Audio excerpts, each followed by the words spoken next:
meu nome é Nice e sejam bem-vindos a mais um áudio aqui para o canal.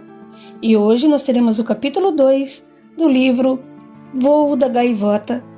Espero que vocês tenham gostado da escolha. Mas antes de começar, como sempre, eu peço seu apoio ao canal.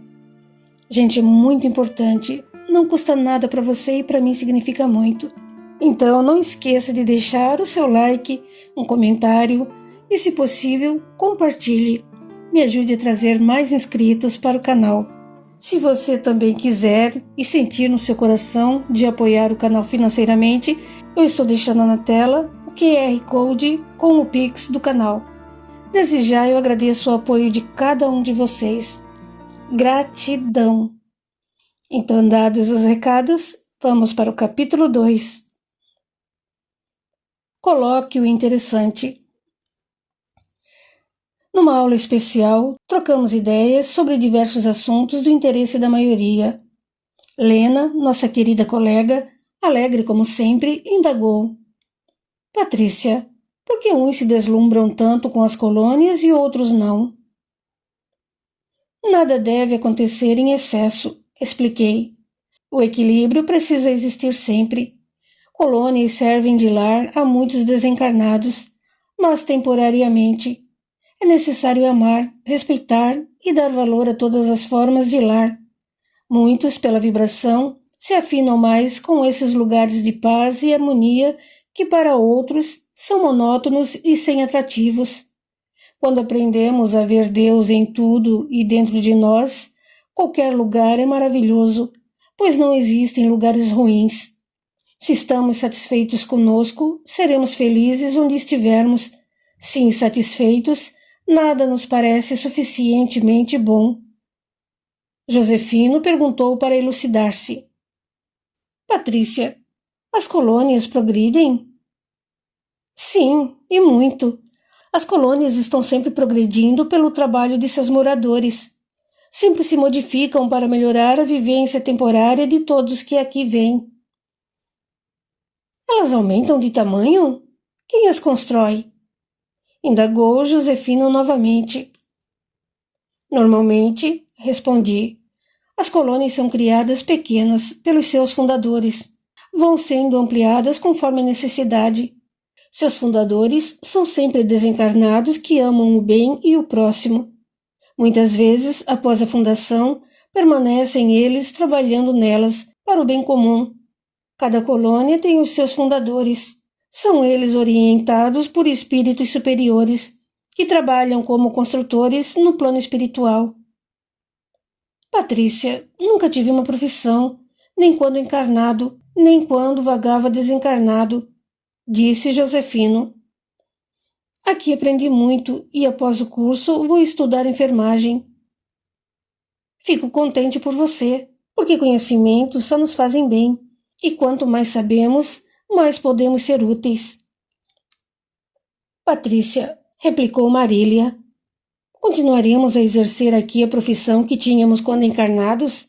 Fui advogada. Poderei trabalhar na advocacia? Quando encarnada, preocupei-me tanto com isso.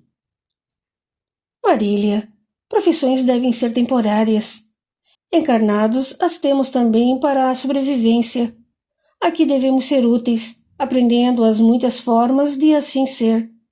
Os conhecimentos que teve ao estudar e ao exercer sua profissão fizeram que desenvolvesse sua inteligência, pois os conhecimentos que nos esforçamos para obter nos pertencem.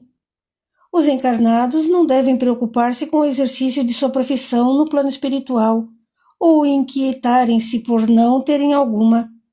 Quando queremos, achamos sempre modo de ser útil e de trabalhar. Aqui é uma continuação da vida, mas muda-se muito, pois algumas coisas que fazíamos quando encarnados não há muitas vezes como e por que fazê-las no plano espiritual. Aqui nas colônias, fazemos rodízio de muitas tarefas para aprender mais e também para escolher da que mais gostamos, para ela nos dedicarmos. Você, Marília, poderá fazer muitas tarefas e muito lucrará com o aprendizado. E no umbral?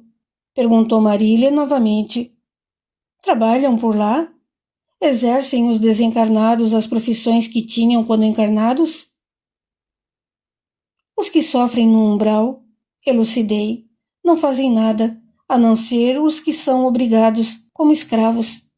Os moradores, principalmente das regiões umbralinas, trabalham, só que de modo muito diferente dos encarnados que o fazem para o bem comum.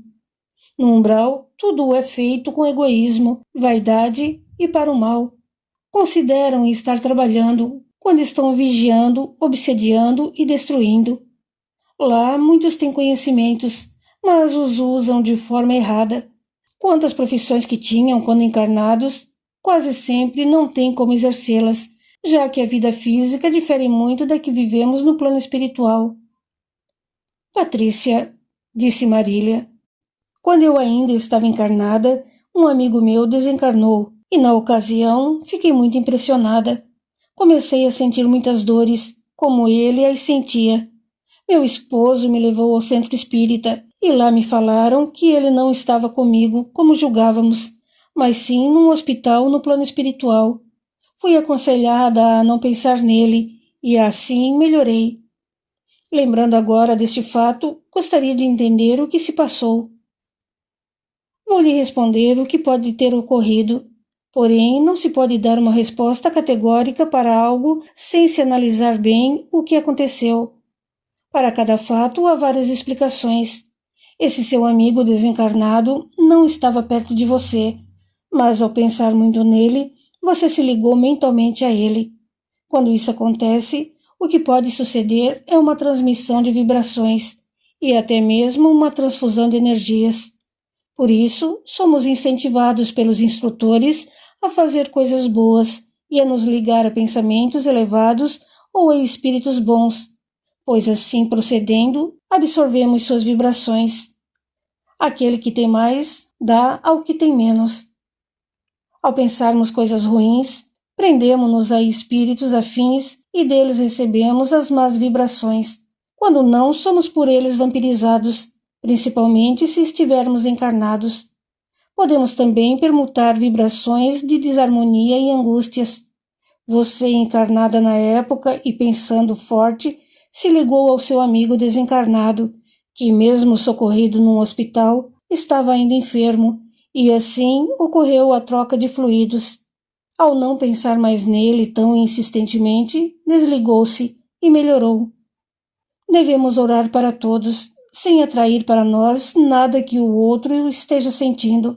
É preciso orar, mas somente enviar à pessoa a quem amamos bons fluidos, ânimo, paz e alegria. Patrícia, por que há tantos desequilíbrios? São muitos os desencarnados perturbados e também vemos encarnados com cérebros danificados, portando doenças mentais. Esse assunto me intriga. Falou Olavo. Você, Olavo, deu a designação certa. Desequilíbrio. Falei.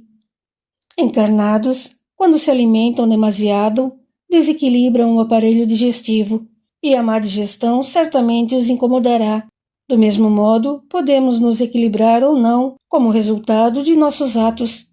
Ações boas nos equilibram, harmonizam-nos com a perfeição. Ações más danificam o que está bem, desequilibram, trazendo sempre a doença e o sofrimento.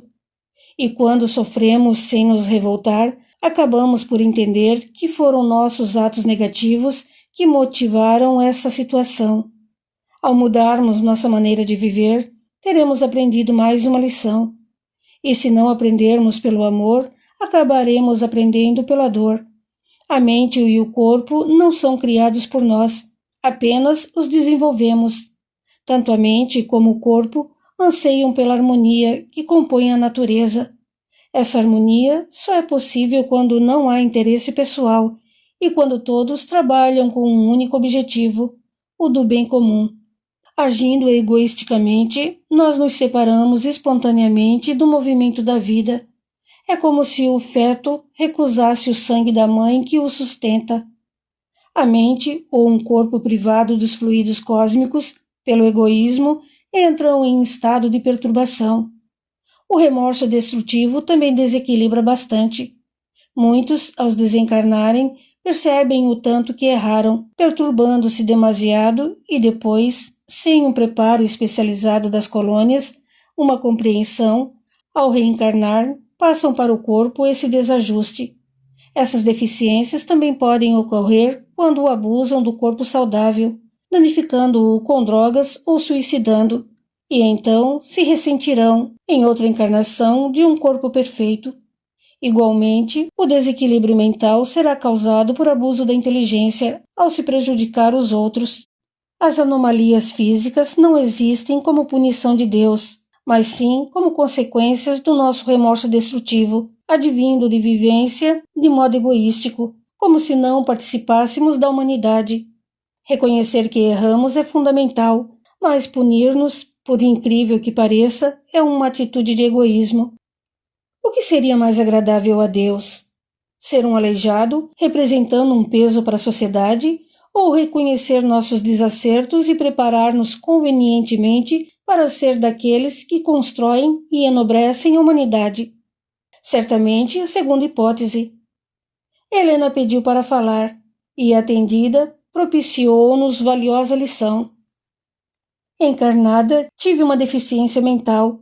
Meu cérebro não funcionava normalmente. Doenças? Foram várias, e a medicina tinha muitas explicações. Tomei muitos medicamentos. Desencarnei após sofrer muito. Que fiz para ter vivido assim? Esse fato veio a me incomodar. Depois de eu ter melhorado no hospital desta colônia, as lembranças do passado vieram fácil à minha mente. Entretanto, quando encarnada, também as tinha e não as entendia. E elas vinham como sensações desagradáveis a me incomodar. Meus erros foram muitos e me marcaram profundamente as recordações que me vinham ao cérebro de forma difusa, levando-me a me perturbar ainda mais. Não quero e não vou falar dos erros do passado. Contarei a vocês a minha vida como doente mental, sem generalizar, só narrando minha experiência particular. Reencarnei por afinidade numa família de classe média, tendo assim assistência material e também afetiva. Desde criança já era considerada estranha e esquisita. Quando entrava em crise, falava coisas desconexas, afirmando ser outra pessoa, com outro nome, alguém desconhecido. Sentia-me realmente assim, duas personalidades. Na adolescência, piorei muito e fui internada em hospitais, onde sofria bastante com a separação dos meus e com os medicamentos. Em algumas vezes, agia como sendo uma pessoa, em outras, agia diferente. Havia também períodos de melhora, quando conseguia reconhecer ser ora doente, ora normal. Queria me curar, pois envergonhava-me dos vexames que causava. Me irritava e sofria com as chacotas e risos dos outros. Aborrecia-me dizer coisas tolas, ser ridícula. Não era agressiva, a não ser quando me irritava. Aí eu xingava as pessoas. Sendo católica, ia sempre à igreja, quando estava calma. Se me via nervosa, minha mãe não me deixava ir, porque não parava quieta, incomodando as pessoas. Gostava de ver Nossa Senhora Aparecida, a quem chamava de Parecidinha. Não rezava de forma decorada, e minha contemplação representava minha oração. Familiares e conhecidos, para me chatear, mexer comigo, diziam que ia bater na imagem de Nossa Senhora. Então eu chorava desesperada e só parava quando me garantiam que não bateriam na minha santinha. Fugia muito de casa para passear pelas ruas, andando de um lado a outro, e quando me cansava, voltava para casa. Dei muitos vexames e sofri por isso, porque não queria ser daquele jeito. Para meu orgulho, era um enorme ridículo. Aprendi muito, só que desencarnei doente, com muitas dores, e nessa ocasião, uma equipe que trabalhava em nome de Maria veio me socorrer. Sarei após um bom e longo tratamento espiritual neste hospital da colônia, e digo-lhes que agora também perdi o orgulho, que foi minha pior doença. Completei com a explicação. Quando o desequilíbrio mental é muito grande, pode-se perder a capacidade de ser uma pessoa sadia. A recuperação só se faz com o auxílio de outros espíritos e através de reencarnações, ocasiões em que se recebe novo cérebro, mas que pode também ser danificado enquanto persistir a causa. O reequilíbrio vem pouco a pouco, como a água limpa em caixa suja, que renovada acaba por limpar todo o ambiente. E é pela bondade de Deus, concedendo-nos a reencarnação, que acontece a recuperação. Muitas são as causas que levam os reencarnados a terem doenças mentais, e suas sensações diferem de uma para outra. Tenho escutado muitas narrativas diferentes de pessoas que, encarnadas, tiveram deficiências mentais.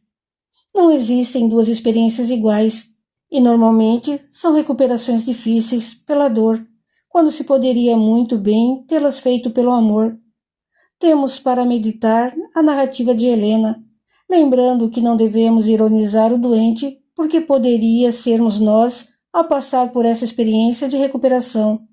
Não tendo mais comentários, a aula terminou com muito proveito para todos. Amor e desapego.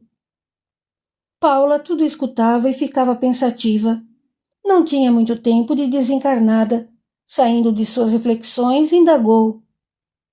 Será que um dia irei gostar da vida de desencarnada? Sinto muita falta de tudo que era meu. Carlos Alberto demonstrou vontade de responder à colega e, notando isso, dei-lhe permissão para falar. Paula, também já me sentia assim. Fiquei revoltado ao desencarnar. Não aceitava, pois fui tirado da vida física cheio de vitalidade, sonhos, planos. Estava casado e com 2 filhinhas para criar. Pensei muito. Por que eu? Com tantos querendo morrer e continuando encarnados, e eu, que gostava tanto da vida física, desencarnei. Minha avó, com muita paciência, tentava me confortar. Dizia-me sempre: Carlos Alberto, aqui você não terá a competição de um trabalho estafante, não ficará doente, não sentirá frio ou calor. A vida aqui é tão boa. Gosto do trabalho competitivo, aprecio a luta pela sobrevivência. Gosto do frio, e nada mais agradável que sentir calor. E ainda as doencinhas quebram a rotina. Respondia sincero. Com o tempo, acabei conformado com o inevitável. Após muitos anos, entendi o porquê de ter me sentido desse modo. Foi por não estar preparado e não ter informações verdadeiras da desencarnação. Amava muito de maneira incorreta a vida material para entender a vida espiritual. E quando me tornei útil, é que passei a amar a vida, sem me importar se estava encarnado ou desencarnado. Paula, por que você não aprende a amar? Todas as etapas de nossas existências, no plano físico ou espiritual, nos são úteis. Achei muito válida a opinião de Carlos Alberto.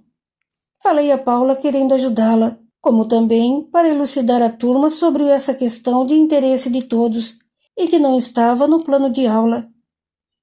Paula, tenho notado que você se queixa muito. Agia assim quando encarnada? Acho que sim. Tinha reumatismo e me incomodava muito. Morava com meu filho e não me dava bem com a nora.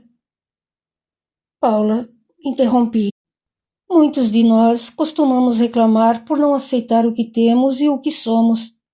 Quando encarnada, você se queixava de muitas coisas e não mudou ao desencarnar. Ninguém muda de imediato. Para nos transformarmos, necessitamos de muita compreensão. Temos sempre muitas possibilidades de ser felizes, só que quase sempre não as percebemos. Às vezes, prefere-se desejar algo que não se tem na ilusão de ser ou ter. Consideramos estar nos atos externos ou em terceiros a nossa tão falada felicidade. E na maioria das vezes, ao conseguir o que almejamos, a euforia passa logo e voltamos a desejar outras coisas. Todavia, a tão sonhada felicidade está dentro de nós, não importando onde vivemos e o que fazemos. Os atos externos não devem influir em nossa paz interior. Muitos pensam que só serão felizes desencarnados, outros que só a vida física lhe trará alegrias. Ao colocar fatos externos como condições para sermos felizes, não seremos. e também não devemos esperar que outros resolvam para nós a dificuldade. Enquanto não solucionarmos nossos conflitos de ter e ser, permaneceremos insatisfeitos em qualquer lugar. A felicidade duradoura está na paz conquistada, na harmonia, no equilíbrio, na alegria de ser útil, no bem e ao caminhar para o progresso. Creio, Paula, que irá gostar da vida aqui, quando sua felicidade não depender de coisas ou de pessoas, não esperar recompensas, retorno, não exigir nada, quando você amar a si mesma, a vida e a todos que a rodeiam. Patrícia, por que não falamos um pouco sobre o amor? Disse Heloísa. Sobre o amor e o desapego. O assunto era deveras fascinante. Tentei elucidar a turma. Amar de forma egoísta, todos os seres humanos o fazem, nem que seja a si mesmos. Mas o amor de forma verdadeira, sem egoísmo e posse, é que demonstra que aprendemos.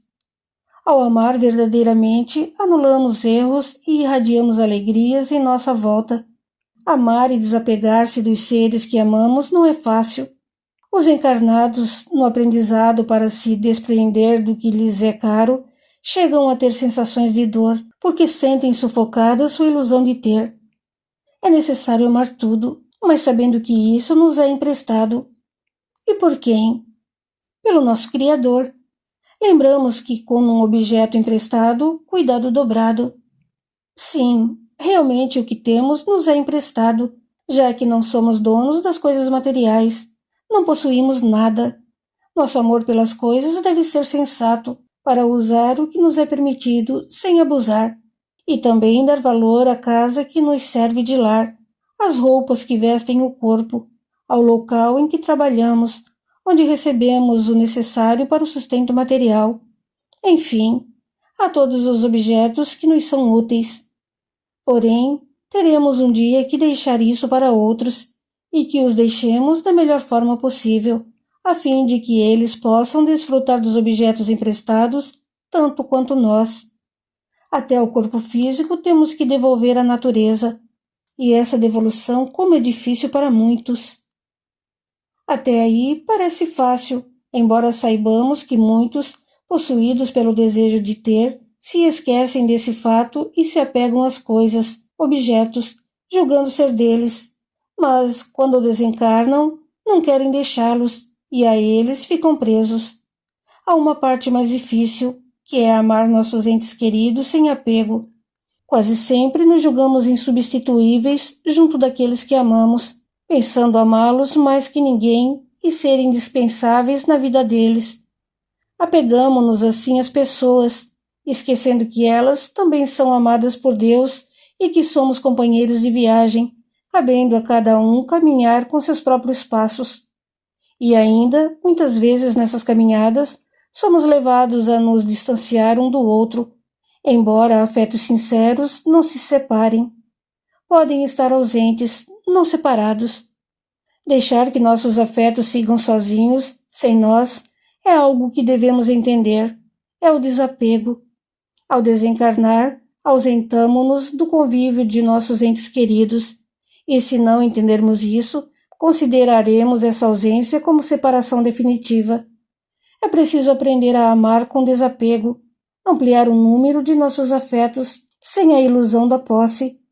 Se formos chamados a nos ausentar pela desencarnação, continuaremos a valorizá-los, respeitando-os, ajudando-os. Estaremos no caminho do desapego e continuaremos a amá-los da mesma forma. Terminei de falar e lembrei-me de Luiz, de sua história, que poderia bem ilustrar este assunto. Convidei-o a falar de si para toda a classe, sabendo que sua narrativa seria importante para todos nós. Luiz começou a falar. Minha vida transcorria com normalidade. Minha família e eu vivíamos numa propriedade rural, onde ganhávamos o pão com um trabalho honesto. Apesar de muitas dificuldades, éramos felizes, pois aprendemos com nossos pais a trabalhar e confiar em Deus. Estava com 50 anos ao desencarnar. Quando me dei conta, sem saber quanto tempo havia passado, Vi-me num ambiente agradável e fraterno. Passados uns dias, senti lá no fundo preocupação com minha família, e isso aumentava a cada instante. Quando o médico que nos atendia chegou para a visita diária, externei minhas preocupações, que se transformavam numa grande angústia quase insuportável. Com muita atenção e carinho, esclareceu-me que eu havia morrido, desencarnado, e que estava num posto de socorro, salientando que aquilo era percepção psíquica do estado mental por que passava minha família naquele momento difícil. Eu sentia daquele modo, porque era como se vivesse cada um dos pensamentos e angústias da minha esposa companheira e de meus filhos. Explicou-me também que todo sentimento muito forte em relação a uma ou mais pessoas nos une mentalmente a elas, e que estamos ligados pelo amor ou pelo ódio.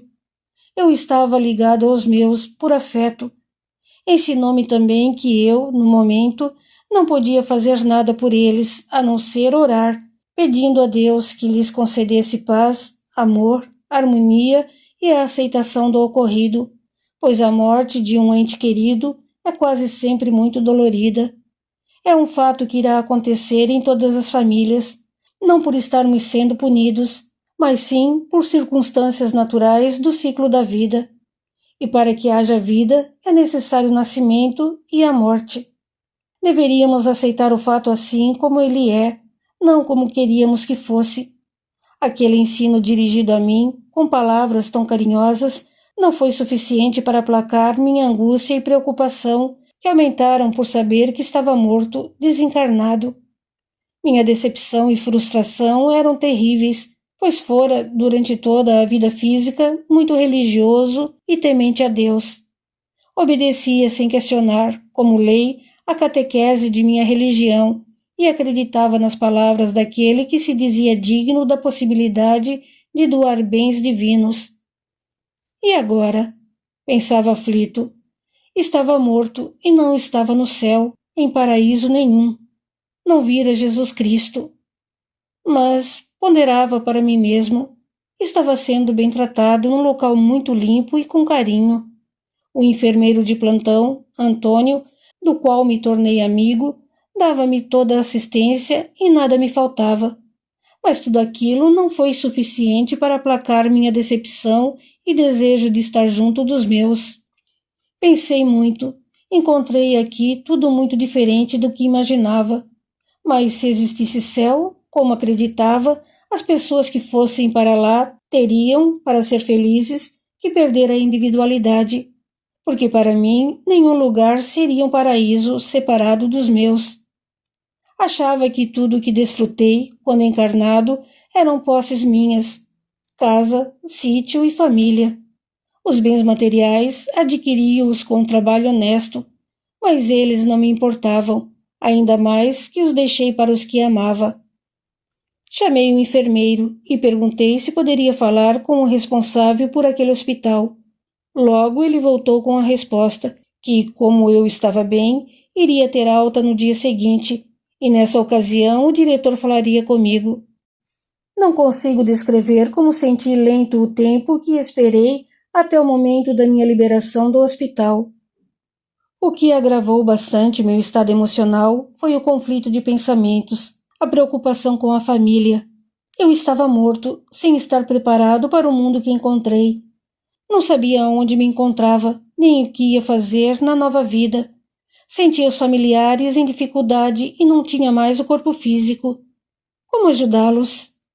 Foi em meio a todo este conflito e perguntas sem respostas que chegou Antônio, com roupas novas para mim, pedindo que me trocasse, pois o diretor do hospital estava à minha espera para a entrevista tão desejada. Aquelas palavras caíram como bomba em cima de mim, pois até então eu estava sendo bem atendido. As minhas dificuldades eram somente os conflitos dos meus pensamentos. Depois dessa entrevista seria liberado, e para onde iria? Iria fazer o quê? O que um morto faz? Onde realmente estava? Foi com uma sensação indescritível de desamparo que me pus a caminho com Antônio. Mas qual não foi minha surpresa quando fui recebido pelo diretor? Se me sentia desamparado por Deus, Ao ver aquela pessoa bondosa e atenciosa, senti logo o amor que emanava dele. O mal-estar desaparecia à medida que conversávamos, chegando a ponto de não me sentir mais decepcionado por não ter me encontrado com Jesus Cristo, pois encontrava ali um representante dele. Com muito amor, o diretor foi me explicando tudo e delineando a minha recente maneira de viver com novas acomodações e afazeres. Passando um tempo, acostumei, assumi a nova vida e gostei muito do local em que vivia. Era deveras bom, lugar de muita harmonia e fraternidade, mas continuava a sentir minha família em dificuldades. Explicaram-me que, em breve, minha família se acomodaria com a nova situação. Com o passar do tempo, sentia minha companheira mais conformada com a falta, porém ela estava angustiada, e o motivo não era minha desencarnação, mas uma de minhas filhas. Como eu não estava suportando senti-los com dificuldades, comecei a ter remorso, que aos poucos foi aumentando. Que esposo, que pai fora eu! Enquanto eles sofriam, eu vivia num lugar extraordinariamente bom. Fui falar com meu superior e confessei minhas preocupações. Ouvi dele conselhos e explicações, pois eu não tinha conhecimentos suficientes para ajudá-los. Mas apesar de todas as recomendações, não mudei de atitude. Achei que se nada pudesse fazer por eles, iria sofrer junto. Não queria ter aquela vida maravilhosa e saber que eles sofriam. Seria solidário com eles. Se chorassem, queria abraçá-los e chorar também. Se eram perseguidos, que me perseguissem. Se machucados, que sentisse a dor de suas feridas. Pedi, insisti para voltar ao lar. Diante de minha atitude, meu superior autorizou a volta. Nossos desejos são sempre respeitados. Quis voltar e o fiz. Apesar das explicações e recomendações, pensei estar preparado, mas não estava. As dificuldades foram muito maiores do que esperava. Nota do autor. Abre parêntese. É normal querer auxiliar os que amamos, mas só ajudamos quando preparados, e para esse preparo não temos tempo determinado. Dependendo de muitos fatores, é rápido para uns e demorado para outros. Podemos ajudar com conhecimentos e segurança quando os orientadores do local que nos abriga nos julgam capazes. Mas, mesmo assim, nossa ajuda é limitada, pois cada qual tem a lição que lhes cabe fazer. Fecha parêntese. Chegando em casa, deparei com dois mal encarados, espíritos perturbados na maldade. Ao me verem, perguntaram-me se viera ver os familiares sofrerem. Eles obsediavam uma de minhas filhas e estavam prejudicando, infernizando toda a família. Quis impor a minha autoridade, pois era o chefe daquele lar, dono daquela propriedade. Quis expulsá-los, porém eles se recusaram a sair. Isto me levou a ficar nervoso, e era o que eles precisavam para que eu me perturbasse ao contato com a vibração do ambiente. Senti primeiro uma violenta dor de cabeça e logo em seguida uma agonia, como se tivesse desencarnado naquele instante. Perturbei-me por algum tempo, mas não sei precisar quanto, e esse meu estado só piorou a situação dos meus. Voltei ao equilíbrio depois, numa reunião espírita, onde me senti unido a uma pessoa, havendo outra conversando comigo, explicando-me que eu precisava de auxílio e que Deus, através de seus enviados, estava me socorrendo. Preciso ajudar os meus, respondi. Para auxiliar é preciso ter condições, esclareceu o orientador encarnado dessa reunião.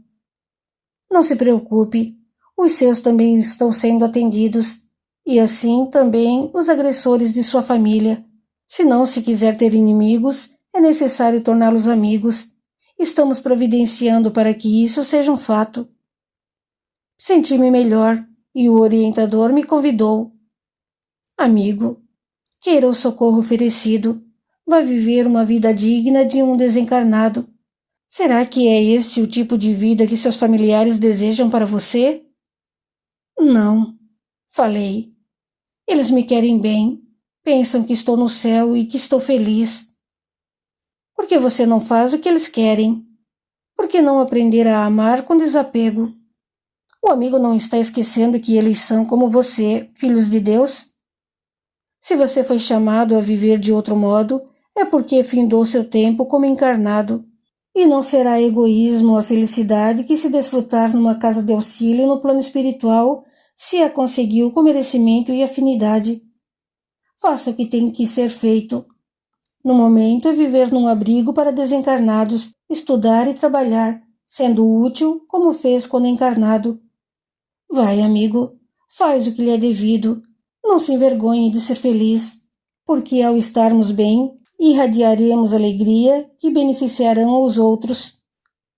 Mais tarde, na colônia, já adaptado, é que vim a saber que minha outra filha namorava o filho de um senhor, dirigente de um centro espírita, e o rapaz, vendo o que acontecia em minha casa, pediu ajuda ao seu genitor e esse auxílio não se fez demorar. Naquela ocasião, fomos todos orientados no centro, os dois espíritos que os atormentavam e eu. Com nosso afastamento, a situação melhorou muito. Minha esposa pensou ter alcançado uma graça que pedira a uma santa e a uma senhora desencarnada na cidade, tida como milagreira, por ter sido boa quando encarnada. Soube mais tarde que essa senhora não pôde na época ajudá-los, e meus familiares nem ficaram sabendo que receberam tanto de desconhecidos de um centro espírita. Hoje estou bem, visito-os sempre e tento ajudá-los dentro dos meus limites. Uma família grande sempre tem problemas, mas não me desespero quando não tenho como auxiliá-los. Luiz deu por fim da sua narrativa, deixando-nos silenciosos. Talvez porque todos nós já tivéssemos passado por problemas parecidos e estávamos dispostos a aprender a amar sem apego. Após a aula, meditei sobre o assunto. Muitos encarnados me têm pedido ajuda, talvez por acharem que posso muito, ou pelo que escrevo através de livros. Porém, nada sou, pouco posso. Esforço-me, isso sim, para aprender e trabalhar, pois almejo caminhar no bem, rumo ao progresso. Devido às minhas tarefas, não posso atender a esses pedidos, porém eles não ficam sem resposta. A personalidade aqui não é cultuada. Os bons espíritos atendem em nome da fé, da sinceridade, sem se importar de quem vem o pedido. Muitos, que os encarnados nem conhecem, são ativos no plano espiritual e atendem essas solicitações. Constituem-se em obreiros samaritanos, humildes trabalhadores dos centros espíritas, desencarnados amigos e protetores dos que pedem. Fazem por amor, apenas pelo prazer de servir. Deve-se pedir a Deus, a Jesus, ao anjo protetor, que os bons desencarnados atendam e ajudem no que seja possível. Concluí meus pensamentos com a certeza de que amo muito e que minha família aumenta constantemente, pois quero amar toda a humanidade, mas tenho pelos meus imenso e infinito carinho, só que com desapego. Amo-os sem posse. É o que todos nós devemos fazer. Amar com desapego. Continua no capítulo 3. Até lá!